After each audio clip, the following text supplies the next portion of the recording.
नमस्कार बंधुरा आज के आमरा जानबो तड़िৎ क्षेत्रे प्राबल्येर एकक सम्पर्के।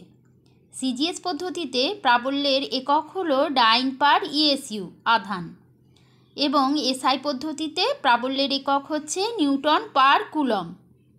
एखन आमरा এই দুই প্রাবল্যের এককের মধ্যে সম্পর্ক কি হবে তা আমরা গণনা করে দেখব। আমরা জানি 1 নিউটন সমান 10⁵ ডাইন এবং 1 কুলম সমান হচ্ছে 3 × 10⁹ ইএসইউ আধান। তাহলে 1 নিউটন পার কুলমকে যদি আমরা ডাইন পার ইএসইউ এ নিয়ে আসতে চাই তাহলে কি করে আনবো? 1 নিউটন সমান 10⁵ ডাইন সেটা লিখব ডিভাইডেড বাই 3 × 10⁹ ইএসইউ। 3 × 10⁹ ইএসইউ কেন লিখলাম না 1 কুলম যেহেতু সমান হচ্ছে 3 × 10⁹ ইএসইউ আধান।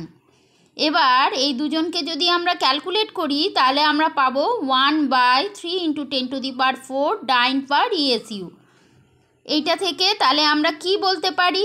আমরা বলতে পারি 1 dyne per ESU equal two, যদি এই যে 3 × 10⁴ এটাকে আমরা সমান চিহ্নের অন্যদিকে নিয়ে যাই তাহলে যেহেতু ভাগ আছে গুণ হয়ে যাবে।